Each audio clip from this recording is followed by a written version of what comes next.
नमस्ते, मैं हूं किशोर अजवाणी। घड़ी इशारा कर रही है 9 बजे रात का वक्त। 100 बात की एक बात का। खालिस्तानी आतंकी हरदीप सिंह निज्जर की हत्या पर कनाडा के प्रधानमंत्री जस्टिन ट्रूडो के आरोपों से बढ़े तनाव के बीच सरकार के सूत्रों ने दावा किया कि कनाडा की तरफ से हत्या से जुड़ी कोई जानकारी या फिर सबूत भारत को नहीं दिए गए, जबकि ट्रूडो ने अपनी संसद में हत्या से जुड़े सबूत भारत को देने का दावा किया था। 18 जून को कनाडा में खालिस्तानी आतंकी निज्जर की गोली मारकर हत्या कर दी गई थी, जिसके ठीक 3 महीने बाद 18 सितंबर को कनाडा के प्रधानमंत्री जस्टिन ट्रूडो ने हत्या का आरोप भारत पर लगाया था। उन्होंने अपने देश की संसद में यह भी दावा किया था कि इस पर भारत सरकार को जानकारी दी गई, लेकिन सरकार के सूत्रों ने दावा किया कि आरोप लगाने के 1 हफ्ते बाद भी कनाडा सरकार की तरफ से निज्जर की हत्या के न तो सबूत दिए गए और न ही कोई जानकारी।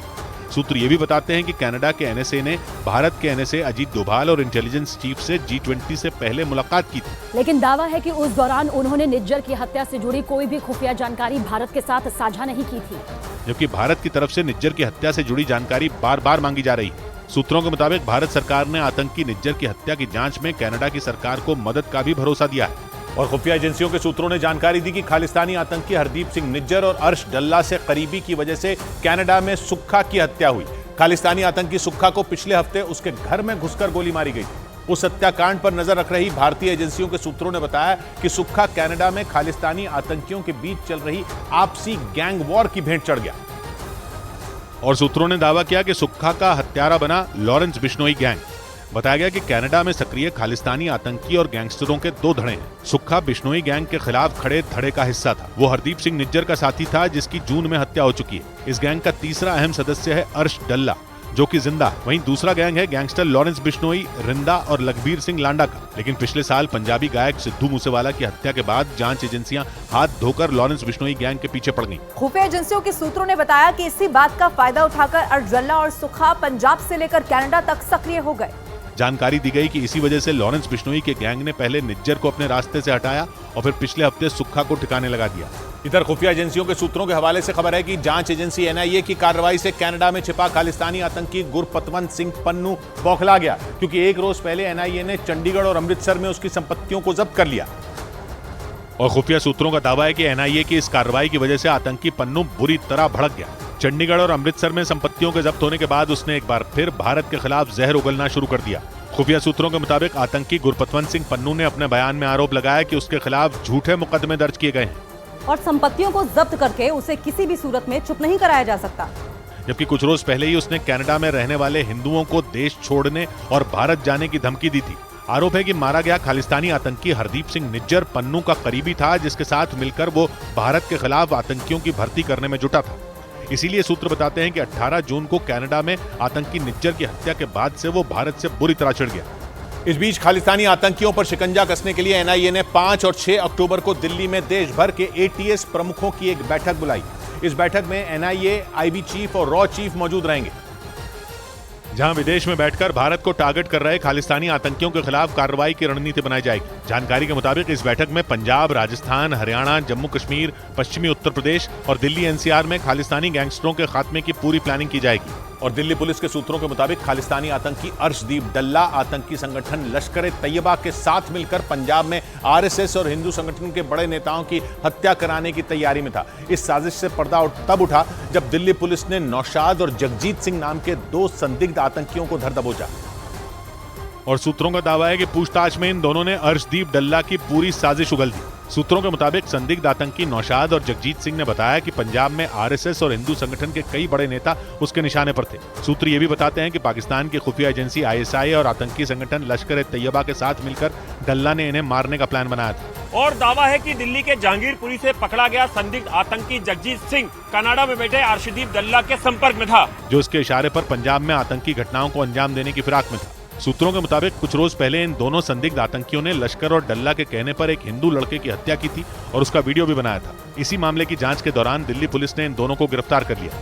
इस बीच खुफिया एजेंसियों के सूत्रों का दावा है कि कश्मीर में आतंकी घटनाओं को अंजाम देने के लिए पाकिस्तान खालिस्तानी आतंकियों को बढ़ावा देने में जुटा है, क्योंकि अगस्त 2019 में जम्मू कश्मीर से आर्टिकल 370 हटाने के बाद वहां सेना ने आतंक की कमर तोड़ दी और सीमा पार से घुसपैठ की कोशिश करने वाले एक एक आतंकी को चुन चुन कर जहन्नुम पहुंचा दिया। सूत्रों का दावा है कि इसी वजह से पाकिस्तान बौखलाया हुआ है। वो ये बात अच्छी तरह जानता है कि कश्मीर में उसका आतंक का खेल खत्म हो चुका है। खुफिया सूत्रों के मुताबिक इसी वजह से पाकिस्तान की खुफिया एजेंसी ISI खालिस्तानी आतंकियों को बढ़ावा देने में जुट गई और पाकिस्तान की कोशिश खालिस्तानी आतंकियों को भड़काकर भारत का माहौल बिगाड़ने की है, ताकि वो कश्मीर में आतंक को बढ़ावा दे सकें। सूत्र ये भी बताते हैं कि पाकिस्तान ने खालिस्तान के मुद्दे को हवा देकर भारत के खिलाफ अपना K2 प्लान फिर से शुरू कर दिया। दावा है कि इस प्लान को ISI ने 1990 के दशक में तैयार किया था, जिसमें K2 का मतलब कश्मीर और खालिस्तान से। खुफिया सूत्रों के मुताबिक ISI के इसी प्लान की वजह से पूरी दुनिया में खालिस्तानी आतंकी तेजी से अपना सिर उठा रहे हैं। और खुफिया एजेंसियों के सूत्रों के मुताबिक खालिस्तानी आतंकी हरविंदर सिंह संधू उर्फ रिंदा पाकिस्तान की खुफिया एजेंसी ISI की मदद से पूरी दुनिया में खालिस्तानी आतंकियों को फंडिंग कर रहा है। सूत्रों का दावा है कि पंजाब के तरन तारन जिले का रहने वाला रिंदा पिछले कई साल से पाकिस्तान में छिपा है और ISI के इशारे पर भारत का माहौल खराब करने के लिए पंजाब समेत दूसरे राज्यों में हमले की प्लानिंग में जुटा है। खुफिया सूत्रों के मुताबिक पाकिस्तान में बैठा रिंदा हवाला कारोबार के जरिए कनाडा और दूसरे देशों में छिपे खालिस्तानी आतंकियों को पैसे पहुंचाने के साथ उन्हें हथियारों की सप्लाई भी करता है। सूत्र ये भी बताते हैं कि रिंदा के तार कनाडा के अलावा अमेरिका, UAE और नेपाल समेत कई दूसरे देशों से भी जुड़े हैं। और तो और खालिस्तानी आतंकी रिंदा BKI यानी कि बबर खालसा इंटरनेशनल से भी जुड़ा हुआ है। खुफिया सूत्रों का दावा है कि आतंकी पाकिस्तान से सोशल मीडिया के जरिए दुनिया भर में मौजूद खालिस्तानी आतंकियों के संपर्क में रहता है, जिसमें उसकी पूरी मदद ISI करती है। दावा तो ये भी है कि रिंदा अंडरवर्ल्ड डॉन दाऊद इब्राहिम के भी संपर्क में है और उसी की मदद से वो ड्रग्स और हथियारों की तस्करी करता है। इस बीच खुफिया एजेंसियों के सूत्रों के मुताबिक खालिस्तानी आतंकी सुखदूल सिंह उर्फ सुक्खा कनाडा के पॉश इलाके में रहता था, जहां ठीक 5 दिन पहले 20 सितंबर को उसे घर में घुसकर गोलियों से भून दिया गया। और खुफिया सूत्रों का दावा है कि उस दौरान हमलावरों ने उसे एक के बाद एक कई गोलियां मारी थी। सूत्रों के मुताबिक खालिस्तानी आतंकी सुक्खा कनाडा के विनिपेग शहर के हेजल्टन ड्राइव इलाके में मौजूद फ्लैट नंबर 230 में रहता था, जिसकी कुछ तस्वीरें भी सामने आईं, जिनमें दीवारों पर गोलियों के निशान दिखाई दिए, जबकि एक तस्वीर में वहां एक पुलिस वाला जांच करता नजर आया। खुफिया सूत्रों का दावा है कि खालिस्तानी आतंकी सुक्खा अर्शदीप डल्ला का राइट हैंड था और डल्ला अक्सर उससे मिलने भी वहां आया करता था। सूत्र ये भी बताते हैं कि डल्ला ने ही सुक्खा को ये फ्लैट रहने के लिए दिलवाया था। खुफिया सूत्रों का दावा है कि कत्ल से ठीक पहले सुक्खा के इस फ्लैट पर अर्शदीप डल्ला भी मौजूद था, लेकिन हमला होने से कुछ देर पहले ही वो वहां से निकल गया था, जिससे उसकी जान बच गई। उधर खालिस्तानी आतंकी हरदीप सिंह निज्जर की हत्या पर बार बार झूठे आरोप लगाने में लगे जस्टिन ट्रूडो पर कनाडा में बसा बलोच समुदाय भड़क गया। कनाडा में बलोच समुदाय के अधिकारों के लिए काम करने वाले संगठन Baloch human rights council of Canada ने ट्रूडो को आईना दिखाया और सवाल पूछा कि वो कनाडा में मारी गई बलोच मानवाधिकार कार्यकर्ता करीमा बलोच पर चुप्पी क्यों साधे बैठे हैं। जबकि करीमा बलोच करीब 3 साल पहले दिसंबर 2020 में पहले लापता हुई थी और फिर उनका शव मिला था। करीमा बलोच की हत्या के पीछे पाकिस्तान का हाथ होने का शक जताया गया था, मगर कनाडा की पुलिस को इस मामले में कोई साजिश नजर नहीं आई थी। वहीं जून में कनाडा में मारे गए खालिस्तानी आतंकी हरदीप सिंह निज्जर को प्रधानमंत्री ट्रूडो इंसाफ दिलाने निकले हुए हैं। इसी बात पर आग बबूला Baloch human rights council of Canada ने ट्रूडो को एक खत लिखा और पूछा कि उन्होंने करीमा बलोच की हत्या पर कभी कुछ क्यों नहीं बोला। खत में ट्रूडो पर सीधा आरोप लगाया गया कि वो निज्जर की हत्या का मामला सिर्फ वोट पाने के लिए उछाल रहे हैं, क्योंकि कनाडा में सिख समुदाय के लोग बहुत ज्यादा हैं, जबकि वहां बसे बलोच समुदाय की आबादी कम है। एजेंसियों के सूत्रों के मुताबिक कनाडा में मौजूद गुरुद्वारों में खालिस्तानी आतंकियों का दबदबा होने के दावे पूरी तरह बेबुनियाद हैं। यहां तक कि कनाडा में खालिस्तानी आतंकियों के साथ हमदर्दी के दावों में भी सच्चाई नहीं है। और खुफिया एजेंसियों के सूत्रों के मुताबिक कनाडा में कुल 250 गुरुद्वारे हैं, जिनमें केवल 8 गुरुद्वारों में खालिस्तानी आतंकियों का दबदबा है। यानी कनाडा के गुरुद्वारों का खालिस्तानी आतंकियों को समर्थन का दावा हकीकत नहीं है। यही नहीं, सूत्रों के मुताबिक कनाडा में खालिस्तान के समर्थकों की गिनती करीब 10,000 से ज्यादा नहीं है। इनमें भी केवल 5,000 ऐसे हैं जो खालिस्तानी आतंकियों के कट्टर समर्थक हैं, जबकि बाकी समर्थक केवल सहानुभूति रखने वाले लोग हैं। जबकि कनाडा में सिख समुदाय की कुल आबादी 7.5 लाख से भी ज्यादा है। इस बीच NIA ने विदेशों में बैठकर भारत के खिलाफ साजिश रचने वाले 19 आतंकियों की लिस्ट तैयार कर ली। खबर है कि ब्रिटेन, कनाडा और अमेरिका में रह रहे इन आतंकियों की भारत में संपत्तियों की जांच की जाएगी। साथ ही इन खालिस्तानी आतंकियों की मदद करने वालों पर भी नकेल कसी जाएगी। NIA की इस लिस्ट में सिक्स फॉर जस्टिस के प्रमुख गुरपतवंत सिंह पन्नू समेत कई भगोड़ों के नाम शामिल हैं। इधर जयललिता की पार्टी AIADMK ने बीजेपी के साथ गठबंधन तोड़ने का ऐलान कर दिया। यह फैसला चेन्नई में AIADMK की बैठक में लिया गया, जिसके बाद AIADMK ने यह ऐलान कर दिया कि वो आने वाले लोकसभा चुनाव में NDA गठबंधन का हिस्सा नहीं होगी। AIADMK ने आरोप लगाया कि बीजेपी के कुछ नेताओं ने उनकी पार्टी के नेताओं का अपमान किया, जिसके बाद उन्हें यह फैसला लेने पर मजबूर होना पड़ा। उधर अमेरिकी स्पेस एजेंसी नासा का कैप्सूल अंतरिक्ष से उल्का पिंड का सैंपल लेकर लौट आया। नासा का कैप्सूल 7 साल बाद धरती पर लौटा, जिसे नासा ने बेन्नू नाम के उल्का पिंड का सैंपल लेने के लिए अंतरिक्ष भेजा था। जो 7 साल बाद जब धरती पर लौटा तो नासा के वैज्ञानिक खुशी से झूम उठे। इस ऐतिहासिक लम्हे की तस्वीरें भी जारी की गईं, जिनमें नासा का कैप्सूल अमेरिका के यूटा प्रांत के रेगिस्तान में लैंड करता नजर आया। लैंडिंग के कुछ ही घंटों बाद नासा की एक टीम भी वहां पहुंच गई, जिसने बेनू उल्कापिंड के सैंपल कैप्सूल से निकाले और फिर जांच शुरू कर दी, क्योंकि नासा का कैप्सूल उल्कापिंड से करीब 250 ग्राम सैंपल लेकर लौटा, जिसके जरिए उन उल्कापिंडों के बारे में पता लगाया जा सकता है जो भविष्य में पृथ्वी के लिए खतरा बन सकते हैं। क्योंकि वैज्ञानिकों का अनुमान है कि बेनू उल्कापिंड 2182 में पृथ्वी से टकरा सकता है, जिससे 22 परमाणु बमों के विस्फोट जितनी तबाही हो सकती है। और उसी तबाही से बचने के लिए नासा का अंतरिक्ष यान ओसिरिस-रेक्स 7 साल पहले उल्कापिंड की ओर भेजा गया था। इधर भोपाल से प्रधानमंत्री नरेंद्र मोदी ने मध्य प्रदेश में चुनावी अभियान की शुरुआत कर दी। इस दौरान प्रधानमंत्री ने वहां 10 लाख से ज्यादा बीजेपी कार्यकर्ताओं को संबोधित किया। और बीजेपी कार्यकर्ताओं के इस महाकुंभ से प्रधानमंत्री ने कांग्रेस पर बड़ा हमला बोला। कांग्रेस के शासन की पहचान थी कुनीति, कुशासन और करोड़ों का करप्शन। इससे पहले भोपाल में प्रधानमंत्री ने एक बड़ा रोड शो भी किया। इस बीच भोपाल में प्रधानमंत्री नरेंद्र मोदी ने महिला आरक्षण बिल पर विपक्ष के गठबंधन पर बड़ा हमला बोला। प्रधानमंत्री ने विपक्ष पर 30 साल तक महिलाओं के आरक्षण से जुड़े बिल को पारित नहीं होने देने का आरोप भी लगाया। और अपने संबोधन में प्रधानमंत्री ने इस बिल के समर्थन पर विपक्ष पर तंज भी कसा। नए घमंडिया गठबंधन ने मजबूरी में इस बिल का समर्थन बहुत खट्टे मन से किया है। इससे पहले नारी शक्ति वंदन अधिनियम के पास होने की खुशी में मंच पर कई महिलाओं ने प्रधानमंत्री को माला पहनाकर उनका स्वागत किया। और भोपाल में प्रधानमंत्री नरेंद्र मोदी ने विपक्ष के गठबंधन को लेकर कांग्रेस पर बड़ा निशाना साधा। प्रधानमंत्री ने कांग्रेस को ठेके पर चलने वाली पार्टी बता दिया। और प्रधानमंत्री ने यह आरोप भी लगाया कि कांग्रेस को उसकी पार्टी के नेताओं के बजाय कोई और चला रहा है। कांग्रेस का ठेका अब कुछ अर्बन नक्सलियों के पास है। इस दौरान प्रधानमंत्री ने यह आरोप भी लगाया कि कांग्रेस की नीयत कभी विकास करने की थी ही नहीं, जिसका नुकसान पूरे देश को उठाना पड़ा। इधर जयपुर पहुंचे प्रधानमंत्री नरेंद्र मोदी ने बीजेपी कार्यकर्ताओं की एक जनसभा में मुख्यमंत्री अशोक गहलोत पर निशाना साधा। प्रधानमंत्री ने राजस्थान में कांग्रेस सरकार को 0 नंबर देते हुए इसी साल होने वाले विधानसभा चुनाव में सत्ता परिवर्तन होने का दावा भी कर दिया। और अपने संबोधन में प्रधानमंत्री ने अशोक गहलोत सरकार पर भ्रष्टाचार का आरोप लगाया। जहां लाल डायरी में काली करतूतें हो, वहां कौन पैसा लगाना चाहेगा। प्रधानमंत्री ने आरोप लगाया कि कांग्रेस के रवैये की वजह से ही राजस्थान कई मायनों में पिछड़ गया। इस बीच दिल्ली में प्रधानमंत्री नरेंद्र मोदी ने बीजेपी मुख्यालय के सामने पंडित दीनदयाल उपाध्याय की जयंती के मौके पर उनकी 72 फीट ऊंची पीतल की प्रतिमा का अनावरण किया। इस दौरान उनके साथ बीजेपी अध्यक्ष जेपी नड्डा और रक्षा मंत्री राजनाथ सिंह भी मौजूद रहे। जहां पंडित दीनदयाल उपाध्याय की प्रतिमा के अनावरण के बाद प्रधानमंत्री ने उनके विचारों को याद किया। दीनदयाल उपाध्याय की जयंती को बीजेपी अंत्योदय दिवस के रूप में मनाती है। उधर खबर है कि पाकिस्तान के पूर्व प्रधानमंत्री नवाज शरीफ को लंदन से पाकिस्तान लौटने के दौरान विमान में ही गिरफ्तार किया जा सकता है। पाकिस्तान के मीडिया के मुताबिक नवाज शरीफ के पुराने मामलों से जुड़ी फाइलें खोली जा रही हैं। यही नहीं, 2017 में भ्रष्टाचार के 2 मामलों में उन्हें सजा भी हो चुकी है। और भ्रष्टाचार के उन मामलों में उन्हें जमानत भी नहीं मिली। पाकिस्तान की मीडिया के मुताबिक वहां के पूर्व प्रधानमंत्री नवाज शरीफ के पाकिस्तान पहुंचते ही उन्हें विमान में ही गिरफ्तार कर जेल में डाल दिया जाएगा। पाकिस्तान के पूर्व प्रधानमंत्री नवाज शरीफ पिछले 4 साल से लंदन में रह रहे हैं, मगर उनके दोबारा पाकिस्तान लौटने पर चुनाव लड़ने के कयास लगाए गए। लेकिन पाकिस्तान की मीडिया के मुताबिक उन्हें लौटते ही गिरफ्तार किया जा सकता है। हालांकि पूर्व प्रधानमंत्री नवाज शरीफ जमानत लेने की कोशिश में जुट गए। खबरों के मुताबिक नवाज शरीफ की पाकिस्तान वापसी से 1 हफ्ते पहले उनकी जमानत के लिए अर्जी दाखिल की जाएगी। खबर है कि नवाज शरीफ 21 अक्टूबर को लंदन से पाकिस्तान लौटेंगे। इस बीच पाकिस्तान की इस्लामाबाद हाई कोर्ट ने इमरान खान को दूसरी जेल में शिफ्ट करने का आदेश दे दिया। पाकिस्तान के पूर्व प्रधानमंत्री इमरान खान 5 अगस्त से वहां के पंजाब प्रांत की अटक जेल में बंद है।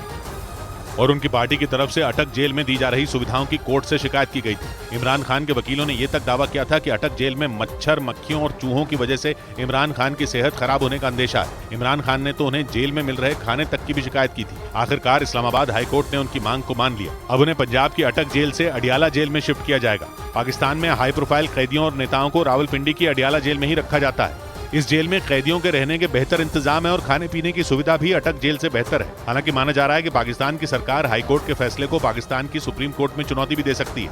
उधर पाकिस्तान की अर्थव्यवस्था पर वर्ल्ड बैंक की ताजा रिपोर्ट में कुछ हैरान करने वाले आंकड़े सामने आए। पता चला कि पाकिस्तान में गरीबी रेखा के नीचे रहने वाले लोगों की गिनती घटने की बजाय लगातार बढ़ रही है, जिसके पीछे पाकिस्तान में बढ़ती महंगाई को सबसे बड़ी वजह माना जा रहा है। वर्ल्ड बैंक की ताजा रिपोर्ट के मुताबिक एक साल पहले पाकिस्तान की करीब 34% आबादी गरीबी रेखा के नीचे थी और केवल एक साल बाद पाकिस्तान के करीब 39% आबादी गरीबी रेखा के नीचे पहुंच गई। वर्ल्ड बैंक के मुताबिक पाकिस्तान के 9.5 करोड़ लोग गरीबी रेखा के नीचे जी रहे हैं, जबकि एक साल पहले ऐसे लोगों का आंकड़ा 8.25 करोड़ ही था। इन हालात की सबसे बड़ी वजह जरूरी चीजों के दामों में लगी आग है। पेट्रोल और डीजल ही नहीं, पाकिस्तान में आटा, दालें, सब्जियां और बिजली तक आम आदमी की पहुंच से बाहर हो चुकी हैं। ऊपर से महंगाई के मुद्दे पर हो रहे धरने और प्रदर्शनों की वजह से वहां के उद्योग धंधों पर भी बुरा असर पड़ रहा है। उधर इजरायल ने गाजा पट्टी में खतरनाक मिलिट्री ऑपरेशन जारी रखा। इजरायल की सेना ने आरोप लगाया कि फिलिस्तीन के आतंकियों ने इजरायल की सीमा में किसानों के खेतों में आग लगा दी और उसके सैनिकों पर पथराव कर दिया, जिसके जवाब में इजरायल ने गाजा पट्टी में बमों की बारिश कर दी। जिसकी जो तस्वीरें आई उनमें रात के अंधेरे में गाजा पट्टी बमों की बारिश से दहलती दिखी। इससे पहले इजरायल की सीमा के अंदर खेतों से धुआं उठता नजर आया। ये खेत गाजा पट्टी से लगे हुए हैं जो धू कर जल उठे। वहाँ जगह जगह टायर जलाए गए, कुछ लोग पथराव करते भी दिखे। इजरायल की सेना ने आरोप लगाया कि ये लोग फिलिस्तीन के आतंकी हैं जिन्होंने एक बार फिर सीमा लांघी और इजरायल को नुकसान पहुंचाया। जिसके जवाब में गाजा पट्टी पर हमला हुआ, क्योंकि पूरब, उत्तर और पश्चिम में गाजा पट्टी इजरायल के जमीनी और समुद्री इलाके से घिरी है, जहाँ फिलिस्तीन का कट्टरपंथी संगठन हमास सक्रिय है, जो लगातार इजरायल की सेना को निशाना बनाता है। इस बीच इजरायल के प्रधानमंत्री ने दुनिया को पश्चिम एशिया का ऐसा नक्शा दिखाया जिससे फिलिस्तीन गायब था। उन्होंने संयुक्त राष्ट्र महासभा में बोलते हुए यह नक्शा दिखाया जिसमें नेतन्याहू पश्चिम एशिया में शांति पर बात करते नजर आए।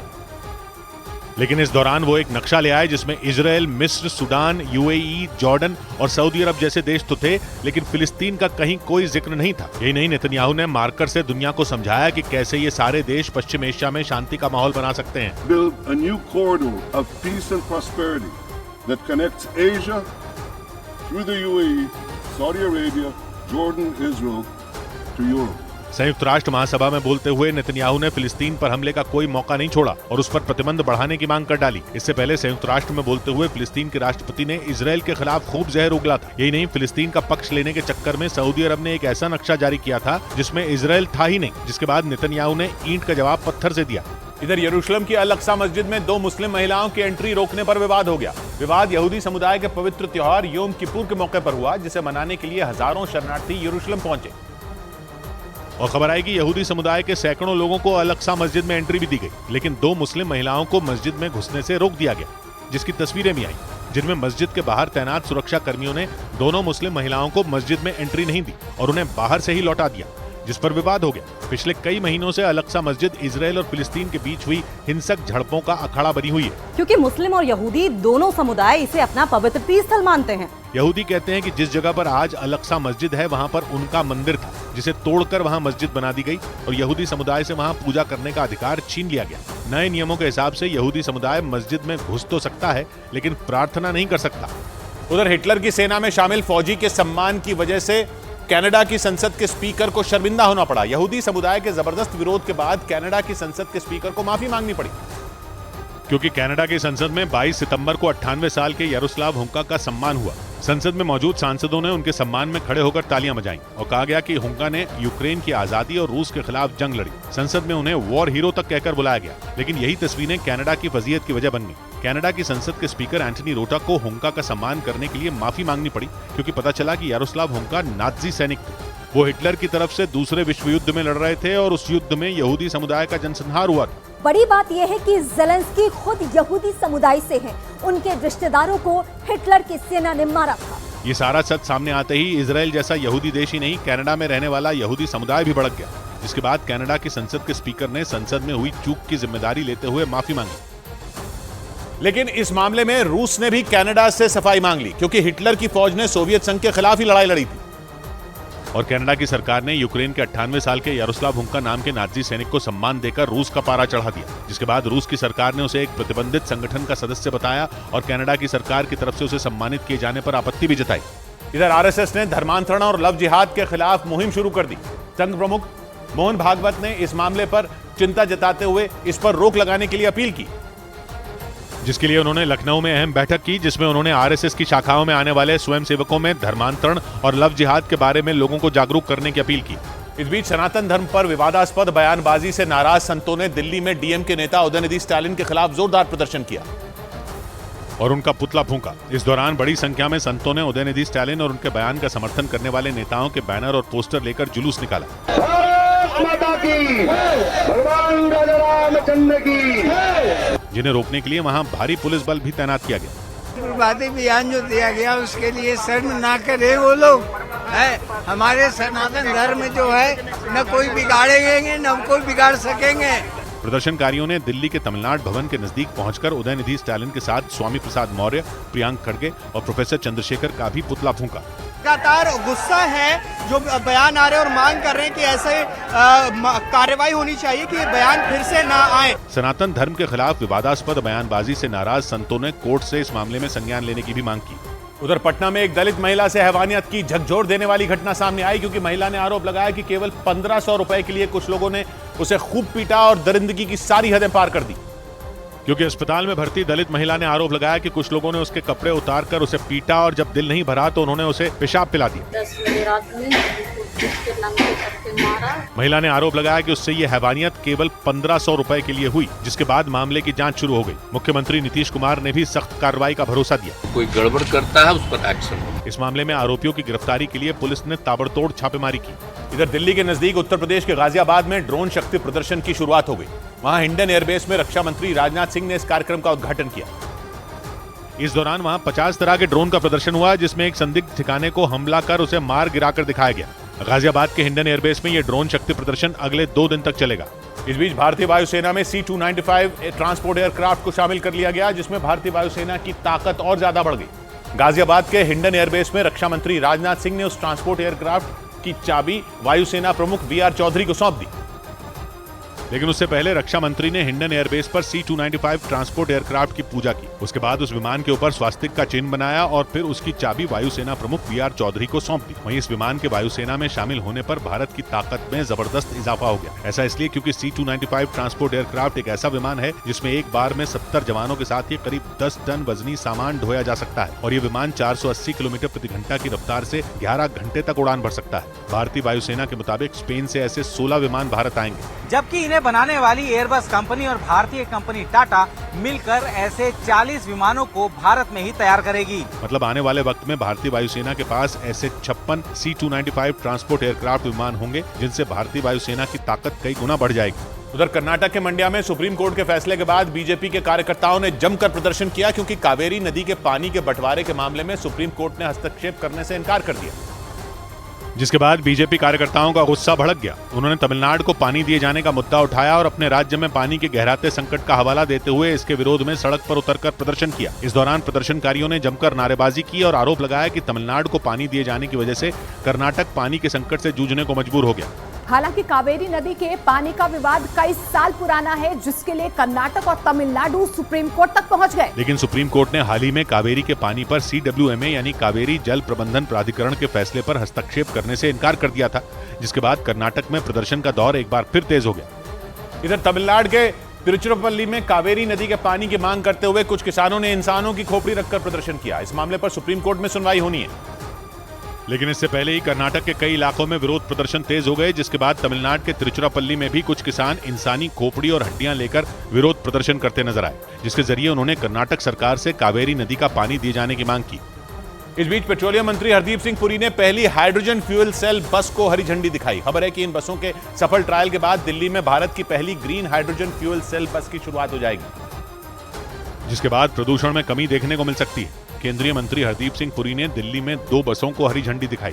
3 लाख किलोमीटर तक यात्रा ये करेंगी, इनका सफर होगा और उस दौरान एक ट्रायल बेसिस पर इनकी शुरुआत की जा रही है। हरदीप सिंह पुरी ने ट्रायल पूरा होने के बाद बस की शुरुआत का ऐलान कर दिया। 15 ले आएंगे दिसंबर तक, जिसके बाद दिल्ली NCR में सफर करने वाले लोग इन बसों का इस्तेमाल कर सकेंगे। हाइड्रोजन फ्यूल सेल बस लो फ्लोर बस है और इसमें 4 सिलेंडर लगे हैं। हाइड्रोजन भरने के बाद बस 300 किलोमीटर से ज्यादा की दूरी तय कर सकती है और सिर्फ 10 मिनट में एक बस के 4 सिलेंडरों को भरा जा सकता है। उधर चीन में जारी एशियन गेम्स में भारतीय महिला क्रिकेट टीम ने गोल्ड मेडल अपने नाम कर लिया और फाइनल मुकाबले में श्रीलंका की टीम को 19 रनों से मात दे दी। इस मैच में पहले बल्लेबाजी करते हुए भारतीय महिला टीम ने 20 ओवर में 116 रन बनाए, जबकि श्रीलंका की टीम सिर्फ 97 रनों पर सिमट गई। भारत की तरफ से इस मैच में सबसे ज्यादा रन स्मृति मंधाना ने बनाए, जिन्होंने 46 रनों की पारी खेली। और एशियन गेम्स में भारत की 10 मीटर एयर राइफल टीम ने वर्ल्ड रिकॉर्ड अपने नाम करते हुए स्वर्ण पदक जीत लिया। इससे पहले यह रिकॉर्ड चीन के नाम दर्ज था। लेकिन एशियन गेम्स में भारत की एयर राइफल टीम के खिलाड़ियों रुद्राक्ष बालासाहेब पाटिल, दिव्यांश सिंह पवार और ऐश्वर्य प्रताप सिंह तोमर ने चीन को मात दे दी, जिसके बाद खेल मंत्री अनुराग ठाकुर ने भी उनकी इस कामयाबी पर उन्हें बधाई दी। इस बीच एशियन गेम्स में भारत की रोशिबिना देवी ने वुशु के क्वार्टर फाइनल मुकाबले में कजाकिस्तान की खिलाड़ी को मात दे दी और इस कामयाबी के साथ रोशिबिना देवी ने सेमीफाइनल में अपनी जगह बना ली, जिससे एशियन गेम्स में भारत के लिए एक और पदक पक्का हो गया। और भारत ने एशियन गेम्स के दूसरे दिन 11 पदक हासिल करते हुए टॉप 5 में जगह बना ली। भारत के खिलाड़ियों ने 2 गोल्ड मेडल, 3 सिल्वर मेडल और 6 ब्रॉन्ज मेडल जीते और एशियन गेम्स में इतिहास रच दिया। भारत की 10 मीटर एयर राइफल टीम और महिला क्रिकेट टीम ने स्वर्ण पदक हासिल किए, जबकि दूसरे खेलों में भी खिलाड़ियों ने कमाल दिखाते हुए 3 रजत और 6 कांस्य पदक अपने नाम कर लिए। उधर पाकिस्तान के मीडिया ने दावा किया कि आतंकी संगठन टीटीपी यानी तहरीके तालिबान पाकिस्तान के हमलों से बौखलाए पाकिस्तान ने तालिबान को कड़ी चेतावनी दे दी। पाकिस्तान ने 2 टूक कह दिया कि वो अपनी जमीन पर टीटीपी के आतंकी हमले को किसी भी कीमत पर बर्दाश्त नहीं करेगा, क्योंकि पाकिस्तान का तालिबान कहा जाने वाला यह आतंकी संगठन कंगाली के दौर से गुजर रहे पाकिस्तान के लिए सबसे बड़ी चुनौती है। पिछले साल नवंबर में शांति समझौता टूटने के बाद टीटीपी के आतंकी कई बार पाकिस्तान के शहरों को थर्रा चुके हैं। पाकिस्तान का आरोप है कि तालिबान के इशारे पर ही इसके आतंकी उसके शहरों पर हमले करते हैं। हालांकि तालिबान कई बार पाकिस्तान के इन आरोपों को नकार चुके हैं, लेकिन पाकिस्तान की मीडिया का दावा है कि इस बार पाकिस्तान ने अफगानिस्तान में मौजूद टीटीपी के ठिकानों पर कार्रवाई के लिए तालिबान को आखिरी चेतावनी दे दी और इसके लिए पाकिस्तान सरकार के कुछ अधिकारियों और सेना के कुछ अफसरों ने अफगानिस्तान का दौरा किया और तालिबान से टीटीपी के ठिकानों पर कार्रवाई की बात कही और ऐसा नहीं करने पर उसने अफगानिस्तान में घुसकर टीटीपी पर हमले की चेतावनी दे दी। इस बीच आतंकी संगठन टीटीपी यानी तहरीके तालिबान पाकिस्तान और पाकिस्तान की पुलिस जबरन वसूली के मुद्दे पर भिड़ गए, क्योंकि टीटीपी ने आरोप लगाया कि पाकिस्तान की पुलिस उसके नाम पर लोगों से वसूली कर रही, जिसके लिए तहरीके तालिबान पाकिस्तान के एक आतंकी ने वीडियो भी जारी किया, जिसमें उसने पाकिस्तान और अफगानिस्तान के बॉर्डर पर जबरन वसूली का आरोप लगाया और बयान जारी किया कि खैबर पख्तूनख्वा में एक शख्स से तहरीके तालिबान पाकिस्तान यानी टीटीपी के नाम पर पैसे मांगेगा और जब पैसे नहीं मिले तो उस पर अटैक कर दिया गया। लेकिन बाद में पता चला कि वसूली करने वाला कोई टीटीपी का आतंकी नहीं बल्कि पाकिस्तान पुलिस का अधिकारी था, जिसके बाद पाकिस्तान की पुलिस भी मैदान में आ गई। उसने आरोप लगाया कि अफगानिस्तान में बैठे टीटीपी के आतंकियों ने सीमा पर वसूली का जाल बुना। यही नहीं, जिस आतंकी के वीडियो को टीटीपी ने पाकिस्तान पुलिस पर निशाना साधने के लिए चुना, पाकिस्तान पुलिस ने भी उसी वीडियो का इस्तेमाल किया और उसे टीटीपी के खिलाफ सबूत बनाया, क्योंकि उसने दलील दी कि वीडियो में आतंकी ने जिस तरह से वसूली की पूरी प्रक्रिया बताई, उससे पता चल गया कि टीटीपी के आतंकी ने झूठ बोला। इधर संयुक्त राष्ट्र संघ में पाकिस्तान के कश्मीर राग अलापते ही भारत ने एक बार फिर उसे आईना दिखा दिया। यूएन में भारत की राजनयिक पेटल गहलोत ने पाकिस्तान को खरी खरी सुनाते हुए जम्मू कश्मीर को भारत का अभिन्न अंग बताया और पाकिस्तान को पीओके से अवैध कब्जा हटाने की चेतावनी भी दी। Vacate Indian territories under its illegal and forcible occupation. यही नहीं, इस दौरान पेटल गहलोत ने मानवाधिकारों के उल्लंघन के मुद्दे पर भी पाकिस्तान को जमकर घेरा। उधर अर्मेनिया में विद्रोह के बाद वहां के प्रधानमंत्री रूस पर भड़क गए। नागोर्नो कराबाख में अजरबैजान के हमले के बाद अर्मेनिया में लोगों का रूस पर गुस्सा फूटा। यही नहीं, प्रधानमंत्री पशिन्यान पर रूस के इशारे पर काम करने का आरोप लगा और अर्मेनिया में जगह जगह प्रधानमंत्री पशिन्यान के खिलाफ प्रदर्शन होने लगे। अजरबैजान के हमले के बाद अर्मेनिया में हुए इस विद्रोह के बाद पशिन्यान से लोगों का भरोसा उठने लगा। आरोप लगा कि वो रूस के बताए रास्ते पर चल रहे हैं और रूस नागोर्नो कराबाख में शांति स्थापना करने में फेल हो गया। लेकिन इसी बीच पशिन्यान सामने आए और रूस पर बरस पड़े। Էթնիկ զտումների քաղաքականությունը ворթեգրած Ադրբեջանի եւ Լեռնային Ղարաբաղում रूसास्तानी दाशनुचान खागापा जोराखंडी। कुछ दिन पहले जब अजरबैजान ने नागोर्नो कराबाख में अर्मेनिया की सेना पर हमला किया तो रूस ने केवल शांति की अपील की, जिससे अर्मेनिया की सरकार और वहां की जनता दोनों का मूड खराब हो गया, क्योंकि अर्मेनिया सैन्य संगठन CSTO में रूस का साथी है। और नागोर्नो कराबाख के मुद्दे पर रूस और अर्मेनिया की दोस्ती में जो दरार आई, अमेरिका उसका फायदा उठाने की कोशिश करता नजर आया, क्योंकि अमेरिकी विदेश मंत्री एंटनी ब्लिंकन ने नागोर्नो कराबाख में अर्मेनिया के लोगों के साथ खड़े रहने का वादा कर डाला, जिससे जाहिर हो गया कि अमेरिका नागोर्नो कराबाख के मुद्दे पर रूस और अर्मेनिया की दोस्ती तोड़ने के मूड में है, क्योंकि अमेरिकी विदेश मंत्री एंटनी ब्लिंकन ने बयान दिया कि उन्होंने अर्मेनिया के प्रधानमंत्री निकोल पशिन्यान से बात की और उन्हें भरोसा दिया कि वो नागोर्नो कराबाख के मामले में अर्मेनिया का साथ देंगे। इससे पहले अर्मेनिया ने संयुक्त राष्ट्र से नागोर्नो कराबाख में हिंसा करने वालों पर लगाम लगाने की मांग की। और इसी बीच अमेरिका का भी बयान आ गया, वो भी ऐसे समय जब अर्मेनिया में रूस के खिलाफ जबरदस्त गुस्सा है, क्योंकि रूस अर्मेनिया और अजरबैजान के बीच मध्यस्थता कर रहा है, लेकिन उसने अजरबैजान के साथ कोई सख्ती नहीं दिखाई और तुर्की के दम पर अजरबैजान ने अर्मेनिया में ताबड़तोड़ हमले जारी रखे। इस बीच फ्रांस की राजधानी पेरिस में पुलिस के खिलाफ प्रदर्शन के दौरान जोरदार झड़प हो गई और प्रदर्शनकारियों ने पुलिस की गाड़ी पर हमला कर दिया, जिसका एक वीडियो भी सामने आया, जिसमें कुछ प्रदर्शनकारी पुलिस की एक गाड़ी पर लोहे की रॉड से हमला करते दिखे, जिसके बाद उस गाड़ी में बैठे पुलिसकर्मी बाहर आए और उन्होंने प्रदर्शनकारियों को पीछे हटने को कहा, लेकिन वो प्रदर्शनकारी और उग्र हो गए और उन्होंने पुलिस की दूसरी गाड़ियों पर भी हमला कर दिया। इस दौरान उन्होंने एक बैंक में भी तोड़फोड़ की, जिसके बाद पुलिस ने भीड़ पर काबू पाने के लिए आंसू गैस के गोले दाग दिए। तस्वीरों में सड़क पर प्रदर्शनकारियों की भारी भीड़ नजर आई, जिन्होंने काले कपड़े और मास्क पहने हुए थे और वो पुलिस की गाड़ी के पीछे भागते दिखे। बताया गया कि ये प्रदर्शन जून के महीने में पुलिस की गोली से हुई अल्जीरियाई मूल के मुस्लिम लड़के की मौत के खिलाफ किया गया। उस लड़के की मौत के बाद से ही पेरिस समेत कई शहरों में लगातार प्रदर्शन किए जा रहे हैं। उधर कनाडा की राजधानी टोरंटो में महंगाई के खिलाफ वहां के प्रधानमंत्री जस्टिन ट्रूडो और यूक्रेन के राष्ट्रपति जेलेंस्की का कुछ लोगों ने जमकर विरोध किया। उन लोगों ने आरोप लगाया कि यूक्रेन जंग में मदद करने की वजह से उनके देश में महंगाई बढ़ी।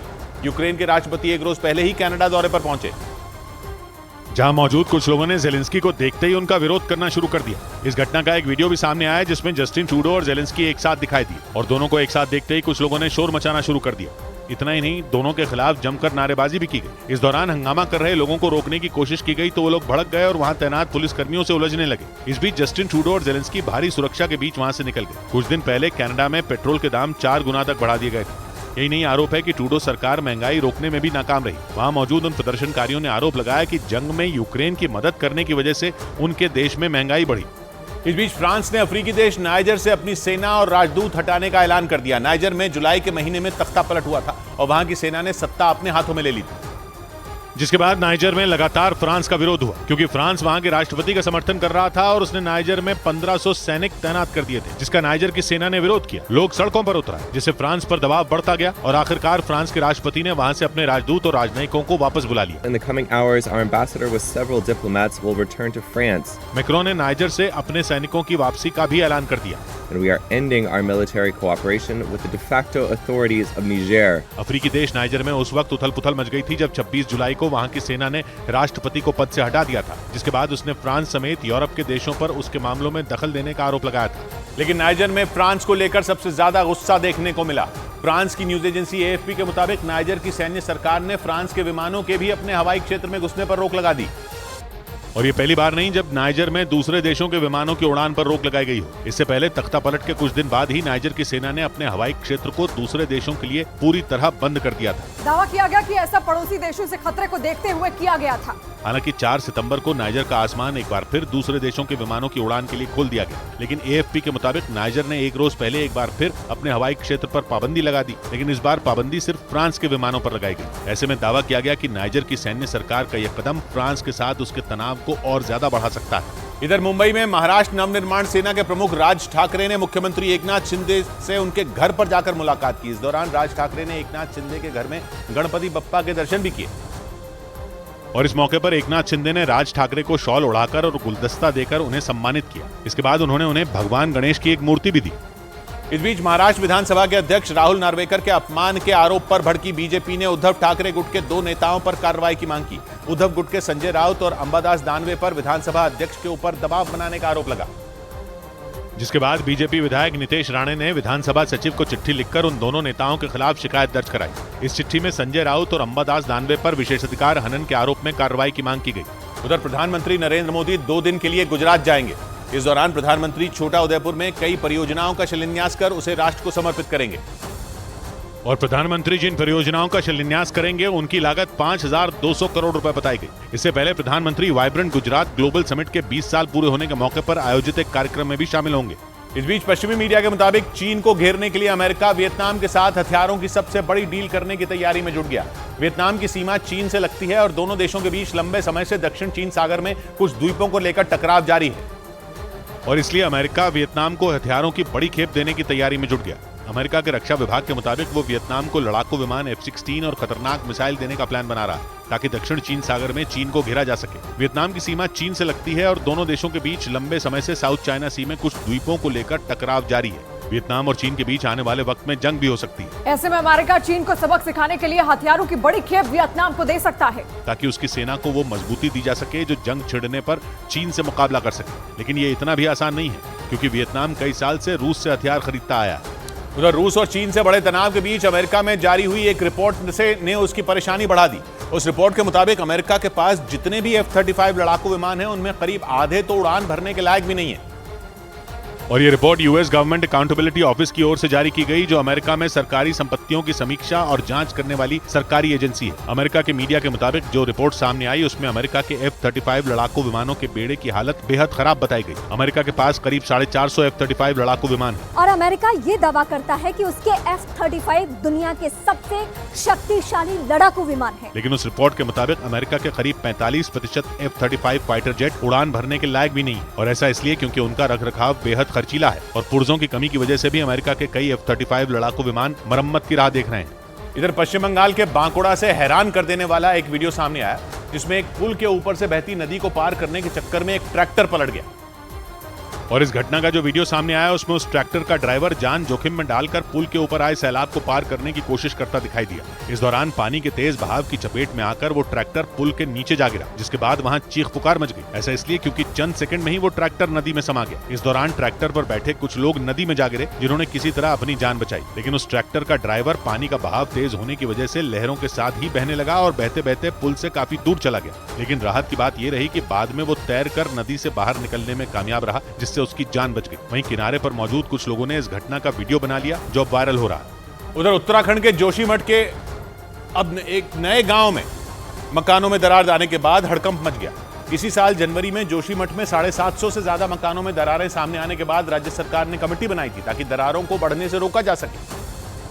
मगर अब जोशीमठ के पगनो गांव से सामने आई तस्वीरों में मकानों की दीवारों से लेकर फर्श तक दरारें पड़ी दिखी। कहाँ रहेंगे? प्रशासन की तरफ से लोगों को सुरक्षित जगहों पर शिफ्ट करने की बात कही गई, मगर लोग कुछ और ही दावा करते दिखे। कुछ नहीं मिला अभी तक। बताया गया कि जमीन खिसकने की वजह से पगनो गांव में इमारतों में दरारें पड़ रही हैं। इस बीच बिहार के खगड़िया में मूसलाधार बारिश ने लोगों की परेशानी बढ़ा दी। वहां के कई इलाकों में बारिश का पानी घुस गया, जिसका एक वीडियो भी सामने आया, जिसमें बारिश का मटमैला पानी वहां के कई घरों में घुसा नजर आया। उस इलाके में कई फीट तक बारिश का गंदा पानी भर गया, जिसने वहां रहने वाले लोगों के घर में रखे सामान को कबाड़ में तब्दील कर दिया। लेकिन घुटनों तक भरे पानी में वहां के लोग घर की कुछ चीजों को बचाने की कोशिश में जुटे नजर आए। वो लोग घुटनों तक भरे पानी में रहने को मजबूर हो गए। हालांकि वहां के लोगों की परेशानी आगे और बढ़ सकती है, क्योंकि मौसम विभाग ने बिहार के खगड़िया समेत कई जिलों में तेज बारिश का अलर्ट जारी कर दिया। इधर जम्मू कश्मीर के कई इलाकों में बर्फबारी का सिलसिला शुरू हो गया, जिससे वहां तापमान में गिरावट दर्ज की गई। वहां अनंतनाग, गुलमर्ग, सोनमर्ग और शोपियां समेत कई इलाकों में बर्फबारी हुई, जिससे वहां दूर दूर तक बर्फ की सफेद चादर बिछी नजर आई और निचले इलाके भी बर्फ से ढके दिखाई दिए। जम्मू कश्मीर में बर्फबारी के बीच बारिश की संभावना भी जताई गई। उधर कनाडा के एक अम्यूजमेंट पार्क से डरा देने वाला एक वीडियो सामने आया, जिसमें कुछ लोग एक झूले में उल्टे लटके दिखाई दिए, क्योंकि जैसे ही वो झूला नीचे से ऊपर की तरफ गया वो वहीं अटक गया और उसमें बैठे लोग चिल्लाने लगे, क्योंकि करीब आधे घंटे तक वो लोग हवा में उल्टे लटके रहे। इस दौरान उस झूले के पास लोगों की भीड़ जमा हो गई, जो उन लोगों को हवा में लटका देख डर गए। बताया गया कि इस घटना की वजह से उस झूले में सवार 2 लोगों को सीने में दर्द होने लगा, क्योंकि वो काफी देर तक कई फीट की ऊंचाई पर लटके रहे। हालांकि गनीमत ये रही कि इस हादसे में किसी को चोट नहीं आई, लेकिन ये खौफनाक तस्वीरें देखकर उस अम्यूजमेंट पार्क में मौजूद लोगों के मन में डर बैठ गया, जिसकी वजह से उस झूले को अगले दिन भी बंद रखा गया और पुलिस मामले की जांच में जुट गई। इस बीच पश्चिमी अफ्रीकी देश बेनिन में एक गोदाम में आग लगने की वजह से 34 लोगों की मौत हो गई, जबकि उस भयानक हादसे में कई लोगों के घायल होने की भी खबर है, जिसका एक वीडियो भी सामने आया, जिसमें आग की ऊंची ऊंची लपटें उठती दिखी और उसके काले धुएं ने पूरे आसमान को घेर लिया, जिसे देखकर वहां लोगों की भीड़ जमा हो गई, जो ये खौफनाक मंजर देखकर दहशत में आ गए, क्योंकि उस गोदाम से उठा धुएं का गुबार कई किलोमीटर दूर से ही नजर आने लगा। बताया गया कि उस गोदाम में गाड़ियों के लिए पेट्रोल और डीजल रखा जाता था और यही वजह रही कि थोड़ी ही देर में पूरा का पूरा गोदाम जलकर राख हो गया, जिसमें 2 बच्चों समेत 34 लोगों की मौत हो गई। इधर खबर है कि इजरायल के नागरिक बिना वीजा के अमेरिका की यात्रा कर सकेंगे। अमेरिका के विदेश मंत्री एंटनी ब्लिंकन से हरी झंडी मिलने के बाद इसका औपचारिक ऐलान किया जा सकता है, जिसके बाद इजरायल के नागरिकों को अमेरिका जाने के लिए वीजा लेने की जरूरत नहीं पड़ेगी। हालांकि इस नियम के तहत अमेरिका आने वाले इजरायल या किसी दूसरे देश के नागरिक सिर्फ 3 महीने तक ही अमेरिका में रह सकेंगे। उधर जर्मनी की राजधानी बर्लिन में एक मैराथन को रोकने की कोशिश के आरोप में 8 प्रदर्शनकारियों को गिरफ्तार कर लिया गया है, जिसका एक वीडियो भी सामने आया, जिनमें वो प्रदर्शनकारी मैराथन के लिए बनाए गए ट्रैक पर ऑरेंज रंग का पेंट फेंकते दिखे, जिसकी चपेट में आने से मैराथन में भागने वाले कुछ लोग ट्रैक पर गिर गए और प्रदर्शनकारियों ने उन पर पेंट की बरसात कर दी। इस दौरान उन्होंने कुछ पोस्टर भी लहराए, जिसकी वजह से वहां हड़कंप मच गया। हालांकि इस घटना के तुरंत बाद ही पुलिस ने सभी प्रदर्शनकारियों को गिरफ्तार कर लिया, लेकिन उनकी वजह से कुछ देर के लिए मैराथन पर ब्रेक लग गया। बताया गया कि वो प्रदर्शनकारी पर्यावरण के लिए काम करने वाले एक संगठन से जुड़े थे। इस बीच अमेरिका के फ्लोरिडा में महिला को निगलने वाले एक मगरमच्छ को मार दिया गया। करीब 13 फीट लंबे उस मगरमच्छ के मुंह से उस महिला के शरीर का एक हिस्सा भी मिला। जिसके बाद पुलिस ने रेस्क्यू टीम की मदद से उस मगरमच्छ को पानी से बाहर निकाला और उसे मार गिराया, जिसका एक वीडियो भी सामने आया जिसमें वो मगरमच्छ पुलिस की गाड़ी के सामने मरा पड़ा दिखाई दिया और उसके आसपास खून के धब्बे भी नजर आए। बताया गया कि जब पुलिस एक नहर के पास से होकर गुजर रही थी तो उसे उस नहर में मगरमच्छ और उस महिला का शव तैरता दिखा, जिसके बाद उसने तुरंत रेस्क्यू टीम को बुलाया और उस 13 फीट लंबे मगरमच्छ को निकाल कर मार दिया ताकि वो किसी और पर हमला न कर सके। इधर भ्रष्टाचार के मामले में जेल में बंद आंध्र प्रदेश के पूर्व मुख्यमंत्री चंद्रबाबू नायडू की याचिका सुप्रीम कोर्ट ने खारिज कर दी। उनके वकील ने इस मामले में जल्द सुनवाई कराने की अपील की थी, लेकिन सुप्रीम कोर्ट ने उनकी इस मांग को ठुकरा दिया, जिसका मतलब यह कि करीब 371 करोड़ रुपए के घोटाले के आरोप में जेल में बंद चंद्रबाबू नायडू 5 अक्टूबर तक न्यायिक हिरासत में रहेंगे। इस बीच AIMIM नेता असदुद्दीन ओवैसी ने कांग्रेस नेता राहुल गांधी को उनके खिलाफ चुनाव लड़ने का चैलेंज दे दिया। उन्होंने राहुल गांधी को हैदराबाद सीट पर सीधा मुकाबला करने की चुनौती दी और ये दावा किया कि अगर राहुल गांधी उनके खिलाफ लड़े तो बुरी तरह हारेंगे। मैं चैलेंज कर रहा हूं, वायनाड क्यों यहाँ हैदराबाद को आओ, 2 हाथ हम आजमा लेंगे। इससे पहले राहुल गांधी AIMIM पर बीजेपी के साथ मिलकर चुनाव लड़ने का आरोप लगा चुके हैं। उधर खबर आई कि चीन के शिनजियांग प्रांत में वीगर मुस्लिम समुदाय की जो प्रोफेसर बीते 6 साल से लापता थीं, चीन ने उन्हें उम्र कैद की सजा दे दी। अमेरिका का एक मानवाधिकार संगठन काफी वक्त से उस प्रोफेसर की तलाश में था, क्योंकि चीन के उन्हें 2017 में गिरफ्तार करने के बाद उनका कुछ अता पता नहीं था और अब पता चला कि चीन ने चोरी छिपे ट्रायल चलाकर 57 साल की उन वीगर प्रोफेसर को राष्ट्रीय सुरक्षा खतरे में डालने के जुर्म में जिंदगी भर जेल की सजा दे दी। उत्तर पश्चिमी चीन में मौजूद शिनजियांग में वीगर मुसलमान रहते हैं, जिन पर चीन जुल्म ढाने की हद पार कर चुका है। चीन 2016 से अब तक वीगर समुदाय के 300 से ज्यादा लोगों को या तो गिरफ्तार कर चुका है या फिर जेल में डाल चुका है। इधर उत्तर प्रदेश के हापुड़ से दिल दहला देने वाला एक वीडियो सामने आया है, जिसमें एक कार और एक मोटरसाइकिल की जोरदार टक्कर हो गई। घटना उस वक्त हुई जब वो कार रॉन्ग साइड से जा रही थी और तभी सामने से आ रही उस मोटरसाइकिल से उसकी जोरदार टक्कर हो गई। इस घटना का जो वीडियो सामने आया उसमें वो मोटरसाइकिल सड़क पर जा रही थी। इसी दौरान वो कार रॉन्ग साइड से आती दिखाई दी। जैसे ही वो सड़क के बीच पहुंची, सामने से आ रही उस मोटरसाइकिल से उसकी जोरदार टक्कर हो गई। इसके बाद जो हुआ, ब्रेक के बाद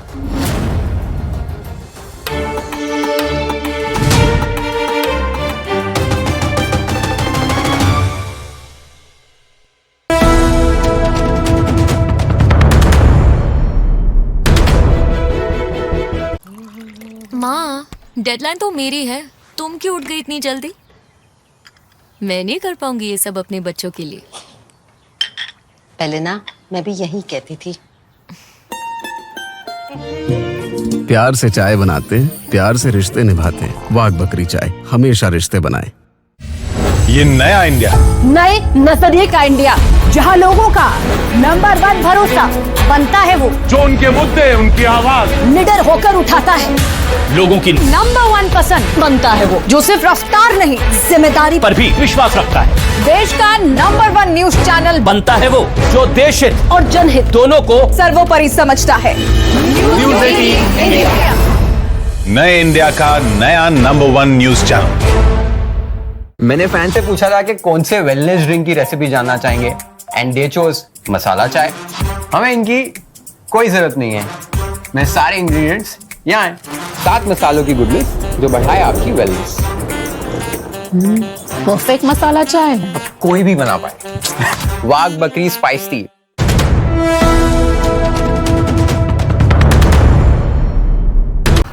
So Rusty loves watching hip hop on TV, huh?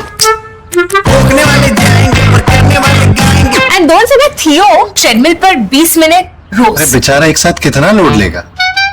क्यों? Pinolex भी तो लेता है। So no stress. Pinolex।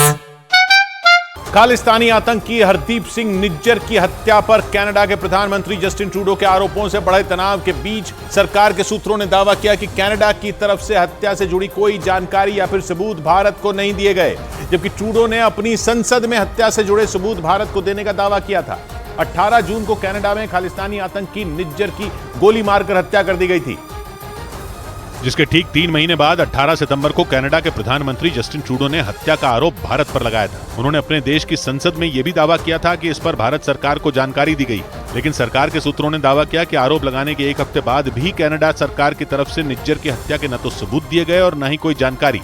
सूत्र ये भी बताते हैं कि कनाडा के NSA ने भारत के NSA अजीत डोभाल और इंटेलिजेंस चीफ से G20 से पहले मुलाकात की थी, लेकिन दावा है कि उस दौरान उन्होंने निज्जर की हत्या से जुड़ी कोई भी खुफिया जानकारी भारत के साथ साझा नहीं की थी। जबकि भारत की तरफ से निज्जर की हत्या से जुड़ी जानकारी बार बार मांगी जा रही है। सूत्रों के मुताबिक भारत सरकार ने आतंकी निज्जर की हत्या की जांच में कनाडा की सरकार को मदद का भी भरोसा दिया है। और खुफिया एजेंसियों के सूत्रों ने जानकारी दी कि खालिस्तानी आतंकी हरदीप सिंह निज्जर और अर्श डल्ला से करीबी की वजह से कनाडा में सुक्खा की हत्या हुई।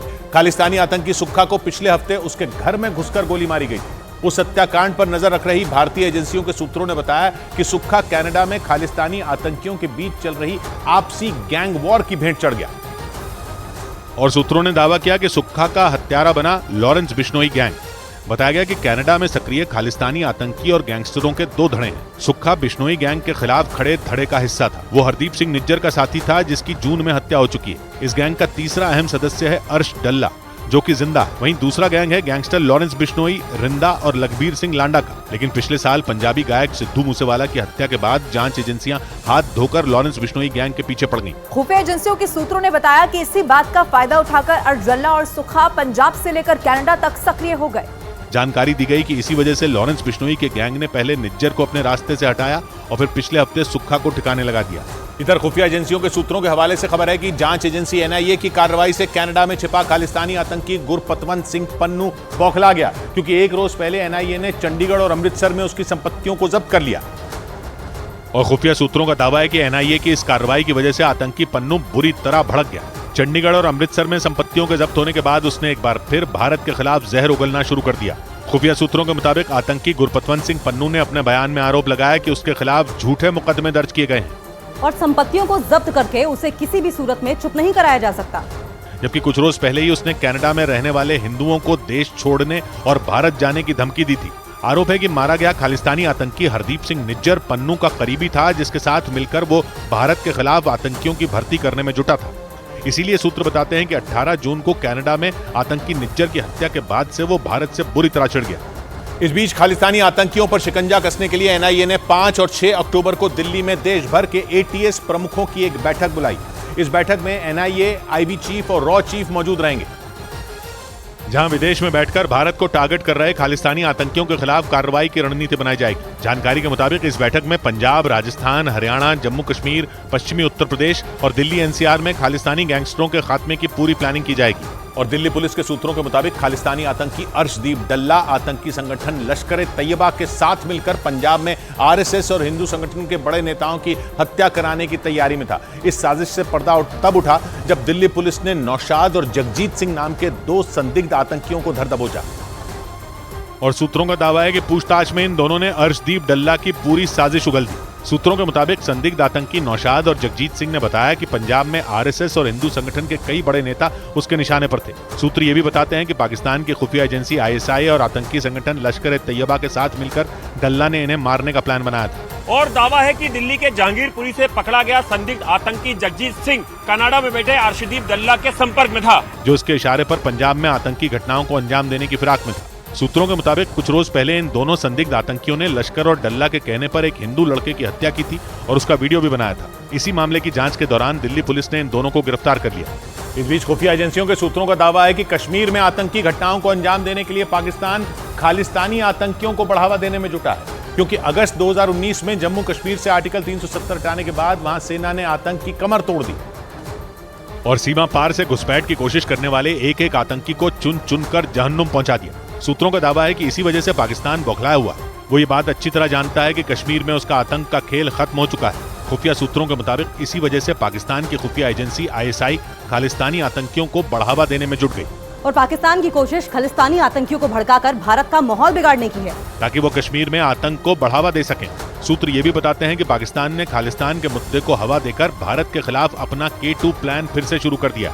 दावा है कि इस प्लान को आईएसआई ने 1990 के दशक में तैयार किया था, जिसमें K2 का मतलब कश्मीर और खालिस्तान से। खुफिया सूत्रों के मुताबिक आईएसआई के इसी प्लान की वजह से पूरी दुनिया में खालिस्तानी आतंकी तेजी से अपना सिर उठा रहे हैं। और खुफिया एजेंसियों के सूत्रों के मुताबिक खालिस्तानी आतंकी हरविंदर सिंह संधू उर्फ रिंदा पाकिस्तान की खुफिया एजेंसी आईएसआई की मदद से पूरी दुनिया में खालिस्तानी आतंकियों को फंडिंग कर रहा है। सूत्रों का दावा है कि पंजाब के तरन तारन जिले का रहने वाला रिंदा पिछले कई साल से पाकिस्तान में छिपा है और आईएसआई के इशारे पर भारत का माहौल खराब करने के लिए पंजाब समेत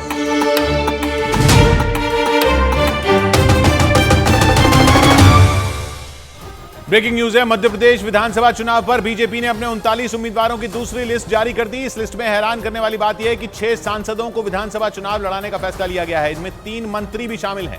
नरेंद्र सिंह तोमर दिमनी सीट से चुनाव लड़ेंगे, जबकि कैलाश विजयवर्गीय इंदौर सीट से चुनाव लड़ेंगे। उन्हें उनके बेटे की जगह टिकट देने का फैसला लिया गया है। इसके अलावा फग्गन सिंह कुलस्ते और राकेश सिंह का नाम भी विधानसभा चुनाव लड़ने वाले बीजेपी सांसदों में है। यतेंद्र हमारे साथ जुड़ रहे हैं। यतेंद्र, ये 3 केंद्रीय मंत्री भी।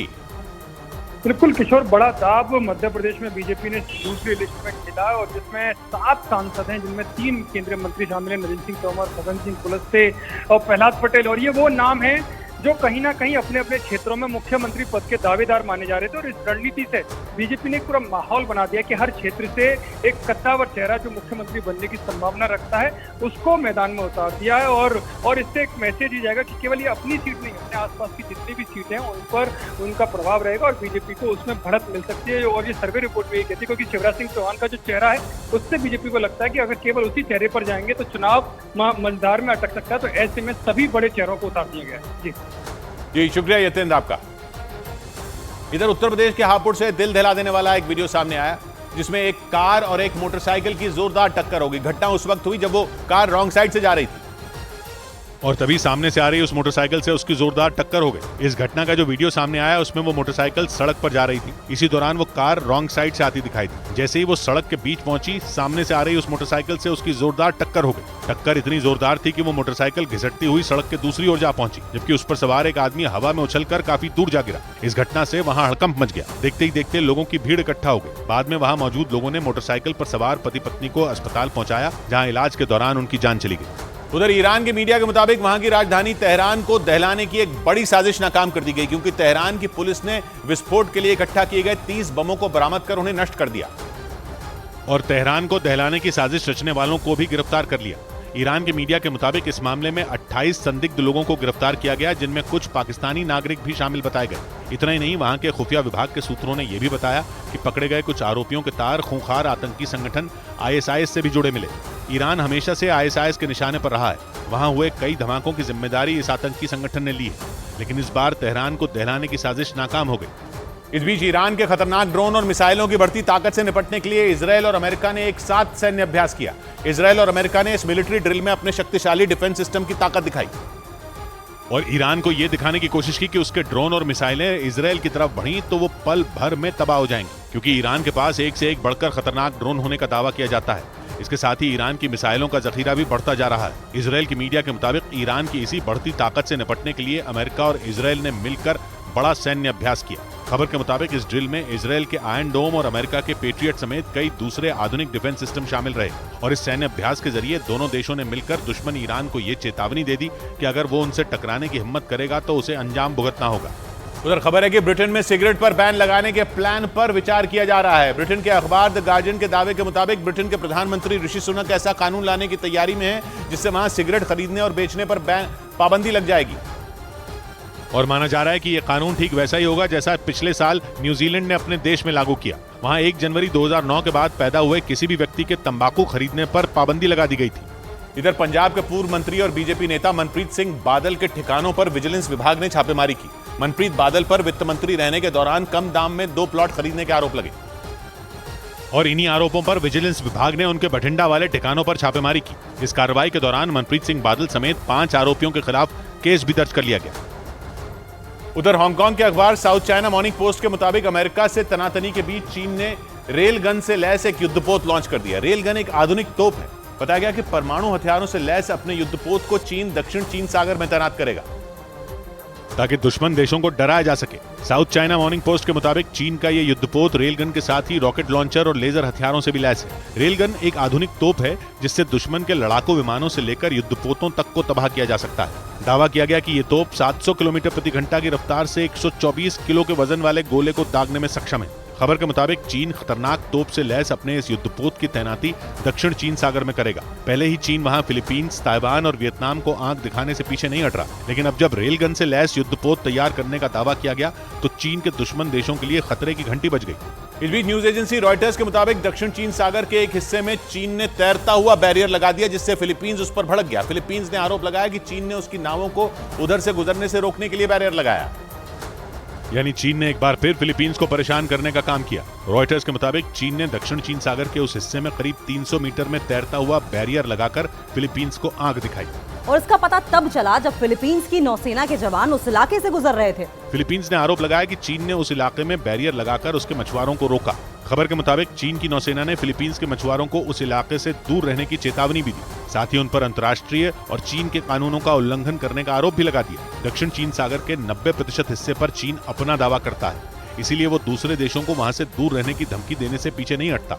इधर पाकिस्तान के पंजाब प्रांत से आया एक मामला पूरी दुनिया में सुर्खियों में आ गया। पाकिस्तान की मीडिया के मुताबिक वहां एक इंजेक्शन लगवाने की वजह से करीब 300 लोगों की आंखों की रोशनी चली गई, जिसके बाद उन लोगों को अस्पताल में भर्ती होना पड़ गया। पाकिस्तान के मीडिया के मुताबिक जिन लोगों की आंखों की रोशनी गई उन सभी को अवेस्टिन नाम का इंजेक्शन दिया गया था। जानकारी के मुताबिक ये इंजेक्शन डायबिटीज से पीड़ित लोगों को आंखों के इलाज के लिए दिया जाता है, लेकिन बुरे परिणामों की वजह से भारत और अमेरिका समेत कई देशों में अवेस्टिन इंजेक्शन पर प्रतिबंध लगा हुआ है। हालांकि सस्ता होने की वजह से पाकिस्तान में अवेस्टिन इंजेक्शन का धड़ल्ले से इस्तेमाल किया जाता है। पाकिस्तान के मीडिया के मुताबिक पंजाब में जिन 300 लोगों की आंखों की रोशनी गई उन्हें भी वहाँ के एक अस्पताल की ओर से अवेस्टिन इंजेक्शन लगाए गए थे और घर जाने के बाद उन लोगों की आंखों में तेज दर्द होने लगा और इसके कुछ घंटे बाद ही उन्हें पूरी तरह दिखाई देना बंद हो गया।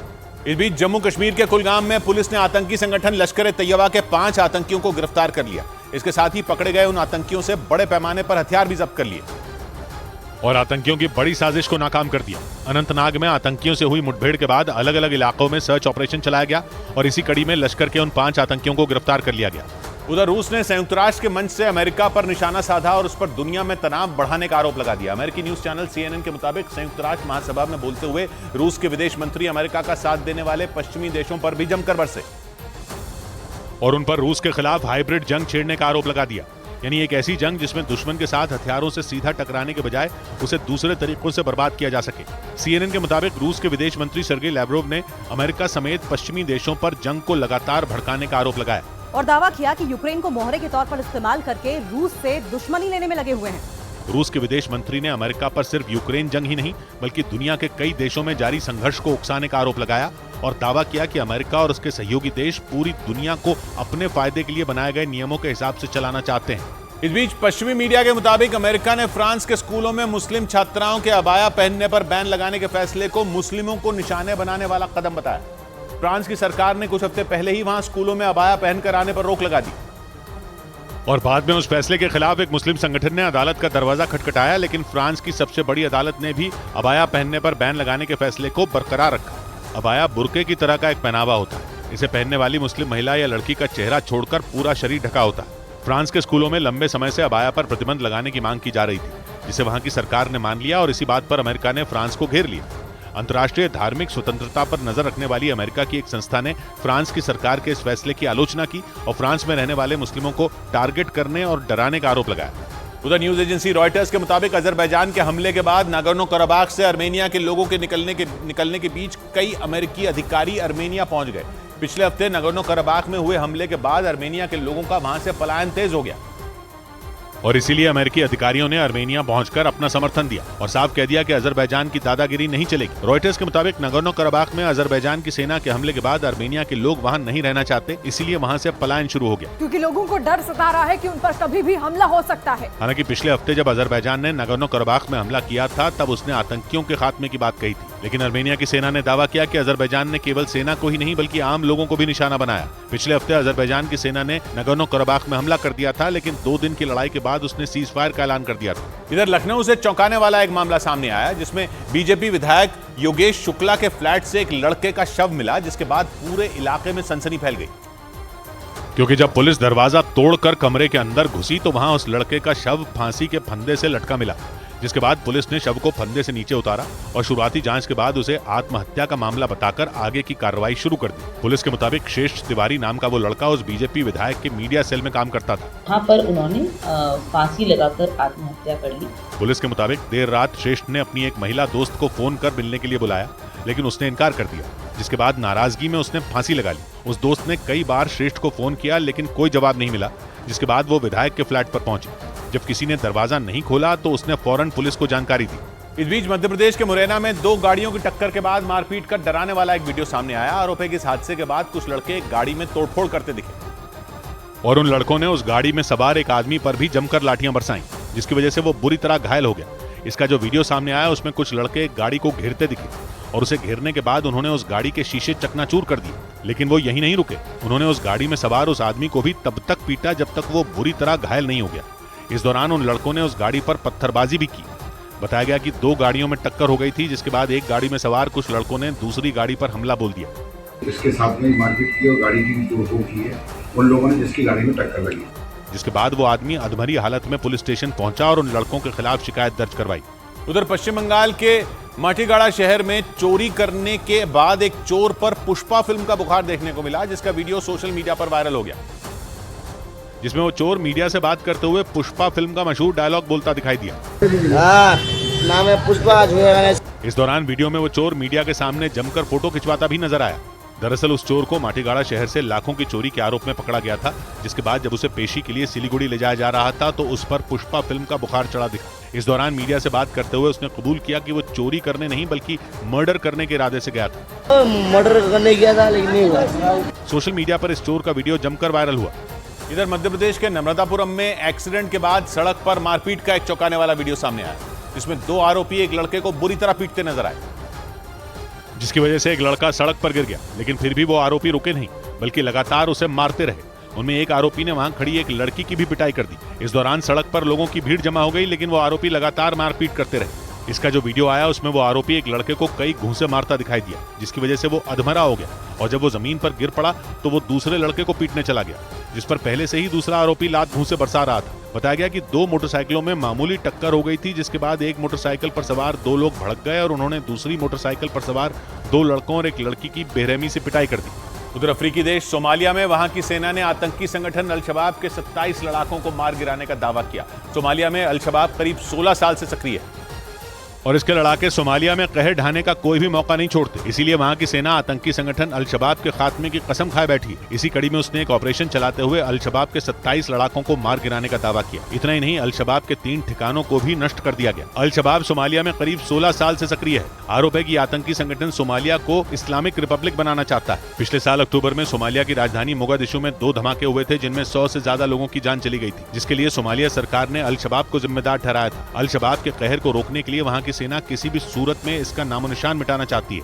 इस बीच G20 की बैठक में ग्लोबल साउथ के देशों की आवाज उठाने के लिए न्यूयॉर्क में हुए कार्यक्रम में भारत की जमकर तारीफ हुई। विदेश मंत्री एस जयशंकर ने इससे जुड़ा एक वीडियो भी शेयर किया, जिसमें कोरोना वैक्सीन मुहैया कराने और मुश्किल वक्त में कई देशों की मदद करने के लिए भारत की तारीफ की गई। When India is successful, they give you the tools also to be successful. Global south Asia और अफ्रीका के उन देशों को कहा जाता है जो आमतौर पर विकासशील, कम विकसित या अविकसित देश माने जाते हैं। इधर कारोबारी हफ्ते के पहले दिन शेयर बाजार दबाव में दिखा। इस दौरान विदेशी बाजारों से भी कमजोर संकेत ही मिलते रहे, जिसकी वजह से सेंसेक्स और निफ्टी लगभग सपाट बंद हुए। सेंसेक्स महज 14 अंकों के उछाल के साथ 66,023 पर बंद हुआ, जबकि निफ्टी बिना किसी बदलाव के 19,674 पर बंद हुआ। हालांकि बैंकिंग सेक्टर और कंज्यूमर ड्यूरेबल्स में तेजी बनी रही। उधर उत्तर प्रदेश के आगरा में उस वक्त बवाल हो गया जब सरकारी जमीन से अवैध कब्जा हटाने गए पुलिस वालों पर राधा स्वामी सत्संगियों ने पथराव कर दिया। खबर है कि अचानक हुए इस हमले में कुछ बड़े अधिकारियों समेत 20 से ज्यादा पुलिसकर्मी घायल हो गए, जिसके बाद हालात संभालने के लिए पुलिस को उन पर लाठीचार्ज करना पड़ा। आगरा के दयालबाग में हुए इस बवाल से जुड़ी जो तस्वीरें सामने आई उनमें पुलिस के जवान पथराव करने वालों पर ताबड़तोड़ लाठियां चलाते दिखे। ये पूरा बवाल तब शुरू हुआ जब राजस्व विभाग की जमीन से पुलिस की एक टीम बुलडोजर के साथ अवैध कब्जा हटाने पहुंची। आरोप है कि उसी दौरान वहां मौजूद राधा स्वामी सत्संगियों ने घेर कर पुलिस वालों पर हमला कर दिया, जिसके बाद पुलिस ने उन्हें खदेड़ने के लिए लाठीचार्ज कर दिया। आरोप है कि पुलिस की इस कार्रवाई के बाद सत्संगी उन पर पथराव करने लगे, जिसमें पुलिस के कुछ अधिकारियों के साथ करीब 20 पुलिस वाले घायल हो गए। बाधा डालते हुए कुछ लोगों ने इस तरह का पथराव का कार्य किया है। इस दौरान वहां मौजूद कुछ मीडिया कर्मियों के भी घायल होने की खबर आई। बाद में बवाल को देखते हुए पूरे इलाके को छावनी में तब्दील कर दिया गया। और आरोप है कि राधा स्वामी सत्संगियों ने सरकारी जमीन से अवैध कब्जा हटाने के कुछ ही घंटों के अंदर वहां फिर कब्जा कर लिया था, जबकि प्रशासन ने राजस्व विभाग की उस जमीन से अवैध निर्माण को बुलडोजर चलाकर हटा दिया था। लेकिन आरोप है कि प्रशासन की इस कार्रवाई के कुछ ही घंटों बाद राधा स्वामी सत्संगियों ने उस जमीन पर लोहे का गेट लगा दिया। इसके बाद प्रशासन ने उस गेट को न सिर्फ उखाड़ा बल्कि उसे अपने साथ ले गए। उम्मीद ये थी कि अब वहां गेट नहीं लगेगा, लेकिन कुछ ही घंटों के बाद रात में वहां एक बार फिर गेट लगा दिया गया, जिसके बाद राजस्व विभाग ने राधा स्वामी सत्संग सभा के 12 लोगों पर केस दर्ज करा दिया। बाद में पुलिस की एक टीम फिर से अतिक्रमण हटाने पहुंची। आरोप है कि इसी दौरान सत्संगियों ने उन पर हमला कर दिया। प्रशासन ने सरकारी जमीन को खाली करने के लिए राधा स्वामी सत्संग सभा को नोटिस भी जारी किया था, लेकिन इसके बाद भी अतिक्रमण नहीं हटाया गया, जिसके बाद ये पूरा बवाल हुआ। इधर हरियाणा कांग्रेस अध्यक्ष के विवादास्पद बयान के बाद बीजेपी ने उनके खिलाफ मोर्चा खोल दिया। हरियाणा के गुरुग्राम में बीजेपी कार्यकर्ताओं ने सड़क पर उतरकर प्रदर्शन किया और कांग्रेस पार्टी के खिलाफ जमकर नारेबाजी की। इस दौरान कई प्रदर्शनकारी हरियाणा कांग्रेस के अध्यक्ष उदय भान का पुतला बनाकर उस पर चप्पल जूते बरसाते नजर आए। सामने आई एक तस्वीर में उनका पुतला भी जलाते दिखे। बीजेपी कार्यकर्ताओं ने कांग्रेस प्रदेश अध्यक्ष से प्रधानमंत्री नरेंद्र मोदी और हरियाणा के मुख्यमंत्री मनोहर लाल खट्टर का अपमान करने के लिए माफी की मांग की। देश के प्रधानमंत्री जी से, मुख्यमंत्री जी से माफी मांगनी चाहिए। हरियाणा कांग्रेस अध्यक्ष उदय भान ने अपने बयान पर सफाई देते हुए कहा कि उन्होंने कुछ गलत नहीं बोला। हमारे तो ये आम भाषा है। हालांकि हरियाणा कांग्रेस अध्यक्ष के विवादास्पद बयान के बाद कांग्रेस एक बार फिर बीजेपी के निशाने पर आ गई। इस बीच इलाहाबाद हाईकोर्ट ने मुख्तार अंसारी की जमानत अर्जी मंजूर कर ली। साथ ही गाजीपुर के एमपी एमएलए कोर्ट की तरफ से लगाए गए 5 लाख रुपए के जुर्माने पर भी रोक लगा दी। लेकिन इलाहाबाद हाईकोर्ट ने मुख्तार अंसारी की सजा पर रोक नहीं लगाई। गैंगस्टर एक्ट के तहत मुख्तार अंसारी को गाजीपुर की एमपी एमएलए कोर्ट ने 29 अप्रैल को 10 साल की सजा सुनाई थी।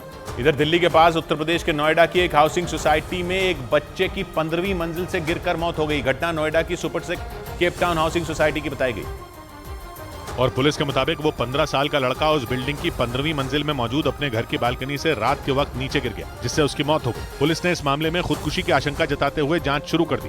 उधर उत्तर प्रदेश के मेरठ से चौंका देने वाला एक मामला वीडियो सामने आया, जिसमें एक मंदिर में एक चोर मूर्ति चुराता नजर आया, जिससे वहां हंगामा मच गया। चोरी की यह घटना वहां लगे सीसीटीवी कैमरे में रिकॉर्ड हुई, जिसमें एक चोर मंदिर में घुसकर भगवान कृष्ण की मूर्ति को चोरी करता नजर आया। वहां से चोरी का जो वीडियो सामने आया उसमें वो चोर मंदिर में घुसता दिखाई दिया। इसके बाद उसने मंदिर में एक एक करके सभी मूर्तियों के सामने हाथ जोड़े और फिर मंदिर के बाहर निकलकर इधर उधर देखा।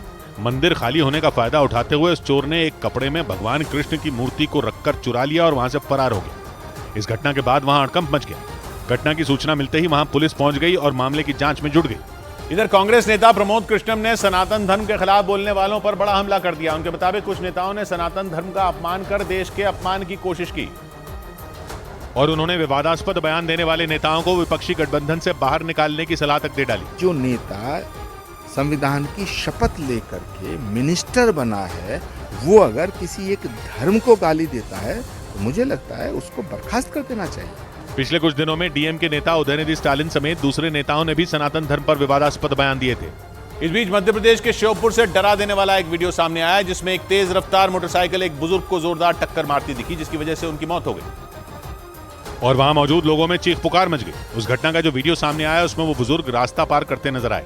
इस बीच अचानक उस तेज रफ्तार मोटरसाइकिल ने उन्हें जोरदार टक्कर मारी और वो करीब 10 फीट तक उस मोटरसाइकिल के साथ घिसटते हुए दिखे, जिसके बाद वो सड़क पर गिर गए, जबकि मोटरसाइकिल सवार वहां से फरार हो गए। इस घटना के बाद वहां मौजूद लोगों में अफरा तफरी मच गई और उस बाजार में मौजूद सभी लोग भागते हुए उन बुजुर्ग के पास जाते दिखे। हालांकि सूचना मिलने पर पहुंची पुलिस ने उनका शव कब्जे में ले लिया और मामले की जांच में जुट गई। उधर मध्य प्रदेश के ग्वालियर में गुर्जर महाकुंभ से पहले सड़कों पर जमकर हंगामा हुआ। इस दौरान वहां गुर्जर महाकुंभ में शामिल होने हजारों की संख्या में लोग पहुंचे, जिन्होंने वहां की सड़कों पर जमकर उत्पात मचाया। ग्वालियर से जो तस्वीरें सामने आई उनमें कुछ लोग गाड़ियों की छत पर खड़े होकर नारेबाजी करते दिखाई दी। इस दौरान वहां लोगों की इतनी ज्यादा भीड़ दिखी कि पुलिस वालों को उन्हें संभालना मुश्किल हो गया। काफी देर तक सड़क पर गुर्जर समुदाय के लोगों का हंगामा होता रहा। पुलिस के मुताबिक उपद्रवियों ने नारेबाजी करते हुए जिलाधिकारी के दफ्तर तक रैली निकाली। आरोप है कि इस दौरान भीड़ उनके दफ्तर का दरवाजा तोड़कर जबरन अंदर घुस गई और वहां बवाल किया, लेकिन बात तब बिगड़ गई जब पुलिस कर्मियों के समझाने पर वो उनसे ही भिड़ गए। आरोप है कि गुर्जर समुदाय के कुछ लोगों ने पुलिस की कई गाड़ियों में जमकर तोड़फोड़ की। कुछ असामाजिक तत्वों ने उत्पात मचाया था। हालांकि बाद में पुलिस ने हालात बिगड़ते देख भीड़ को काबू करने के लिए आंसू गैस के गोले भी छोड़े। आरोप है कि पुलिस की इस कार्रवाई से नाराज होकर लोगों ने उन पर पत्थरबाजी शुरू कर दी। इस बीच गुजरात के राजकोट में एक नाले के ऊपर का स्लैब गिरने से बड़ा हादसा हो गया, जिसके बाद वहां हड़कंप मच गया, क्योंकि हादसे के वक्त बहुत से लोग उस नाले के ऊपर खड़े थे और भीड़ के वजन की वजह से उस नाले को ढकने वाला स्लैब धंस गया और उसके ढहते ही कई लोग नाले में गिर गए, जिसके बाद वहां चीख पुकार मच गई। हादसे की जानकारी मिलते ही मौके पर 11 एम्बुलेंस भेजी गईं, जबकि राहत बचाव में जुटे दमकल कर्मियों ने नाले के अंदर गिरे 20 से ज्यादा लोगों को सुरक्षित बाहर निकाला, जिनमें 12 को इलाज के लिए अस्पताल में भर्ती कराना पड़ा। पानी का नाला होता है, उसके ऊपर जो बना हुआ स्लैब था, स्लैब धराशायी हुआ है। बताया गया कि जहां हादसा हुआ वो इलाका खाने पीने की चीजों के लिए काफी मशहूर है, जहां उस दिन लोगों की संख्या रोजाना से कहीं ज्यादा थी, क्योंकि वहीं पास के एक पंडाल में बड़ी संख्या में लोग भगवान गणेश की पूजा करने पहुंचे थे, जिसकी वजह से उस नाले पर भी काफी ज्यादा भीड़ इकट्ठा हो गई। इधर बिहार के मुजफ्फरपुर में जहरीली शराब पीने से 2 लोगों की मौत हो गई, जबकि 2 लोगों की आंखों की रोशनी चली गई। वहीं इस घटना की वजह से वहां चीख पुकार मच गई, जिसके बाद पुलिस ने कार्रवाई करते हुए मुजफ्फरपुर में जहरीली शराब बेचने वाले आरोपी के 2 रिश्तेदारों को हिरासत में ले लिया। सत्यापन किया जा रहा है कि सब लोगों ने एक ही जगह से शराब पी है, अलग अलग जगह से। हिरासत में लिए गए लोगों से पूछताछ के बाद आरोपी की तलाश तेज कर दी गई। उधर सेमीकंडक्टर चिप बनाने वाली माइक्रॉन टेक्नोलॉजी नाम की कंपनी ने भारत में अपना प्लांट लगाने का ऐलान कर दिया। प्लांट कर्नाटक में लगा जाएगा, जिसकी लागत $270 करोड़ यानी भारतीय रुपयों में करीब 22,000 करोड़ बताई गई। सेमीकंडक्टर चिप बनाने वाली माइक्रॉन टेक्नोलॉजी के मुताबिक उसकी ये चिप मोबाइल फोन समेत कई इलेक्ट्रॉनिक उपकरणों में इस्तेमाल होगी। इधर रिलायंस इंडस्ट्रीज लिमिटेड के कॉर्पोरेट अफेयर्स के डायरेक्टर और राज्यसभा सांसद परिमल नथवाणी की किताब the only and only Dhirubhai Ambani का विमोचन हो गया। और धीरूभाई अंबानी के जीवन पर लिखी गई इस किताब का विमोचन गुजरात के राज्यपाल आचार्य देवव्रत और मुख्यमंत्री भूपेंद्र पटेल ने किया। इस किताब के लिए प्रस्तावना खुद रिलायंस इंडस्ट्रीज के चेयरमैन मुकेश अंबानी ने लिखी। सांसद परिमल नथवाणी ने धीरूभाई अंबानी के साथ अपने अनुभवों को इस किताब में लिखा। तो धीरूभाई ने मेरे पे जो ट्रस्ट रखा था और उसको कैरी करते करते मुकेश भाई ने भी मुझे ये मौका दिया और उसको कंटिन्यू किया, तो मैं पूरा अंबानी परिवार का भी आभारी हूँ। और आज के दिन में जो किताब मेरी रिलीज़ हुई है, गुजराती, इंग्लिश, हिंदी, वो सबको बहुत प्रेरणा देगा। मेरा जो खुद का जो अनुभव है वो मैंने इसमें लिखा है। आंधियों के भी पर कतरते हैं, हौसले जब उड़ान भरते हैं। तो बात की एक बात कही देवी ने, गैर तो गैर हैं, चलो छोड़ो, हम तो बस दोस्तों से डरते हैं। मिलते हैं कल, घड़ी जब इशारा करेगी 9 बजे रात का, वक्त फिर होगा 100 बात की एक बात।